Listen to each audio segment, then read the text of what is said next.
Bismillahirrahmanirrahim. Assalamualaikum warahmatullahi wabarakatuh.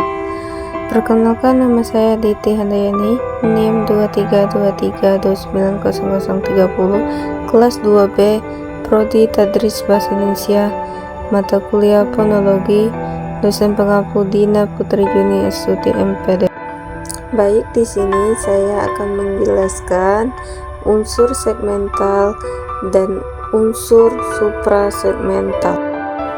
Secara umum, bunyi bahasa diklasifikasikan menjadi dua, bunyi segmental dan suprasegmental.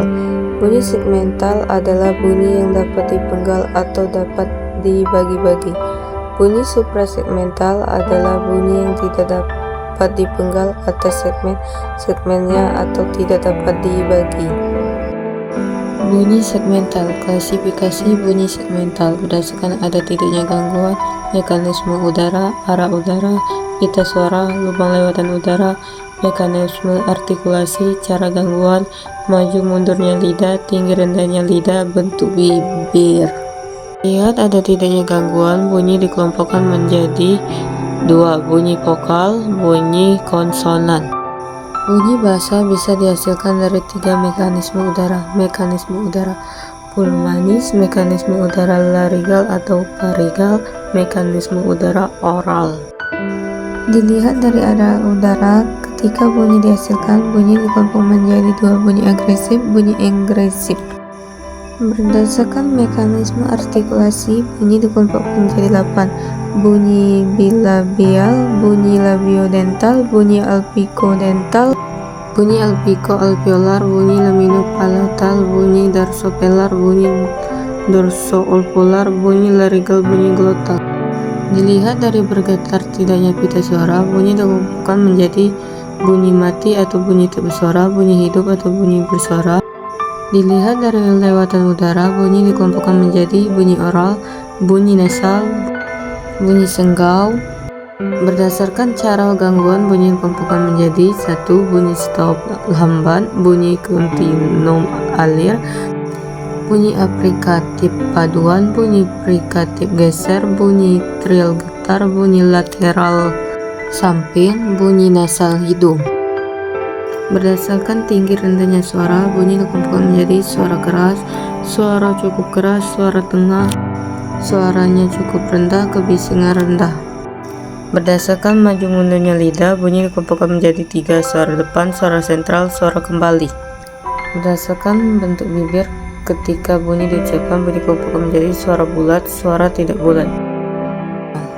Bunyi vokal. Bunyi I, ciri-ciri tinggi depan tak bulat. Contoh kata bila, bila. E, agak tinggi tak bulat, ide, bisa. Bunyi konsonan. Bunyi P, ciri-ciri mati oral, labial, klosik. Contoh kata paku-paku.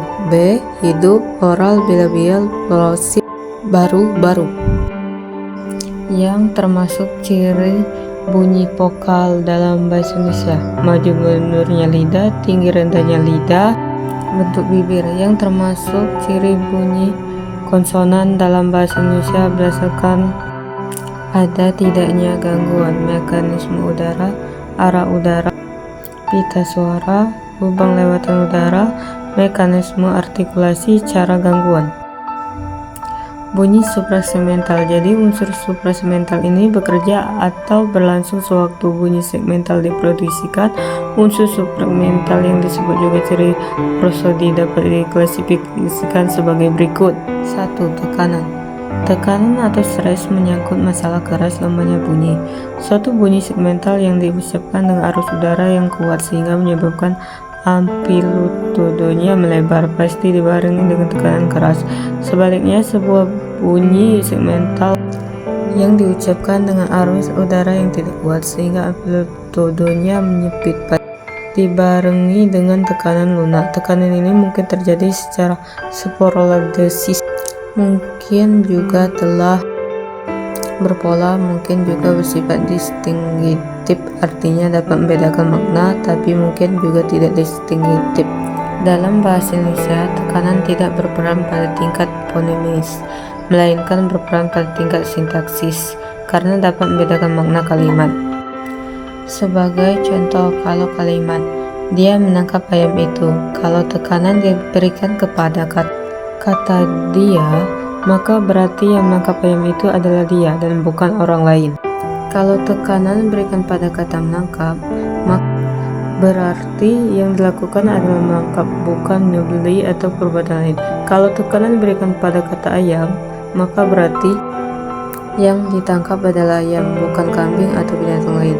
Lalu kalau tekanan diberikan pada kata itu, maka berarti yang ditangkap adalah ayam itu, bukan ayam ini. 2. Nada. Nada atau pitch berkenaan dengan tinggi rendahnya suatu bunyi. Bila suatu bunyi segmental diucapkan dengan frekuensi getaran yang tinggi, tentu akan disertai dengan nada yang tinggi.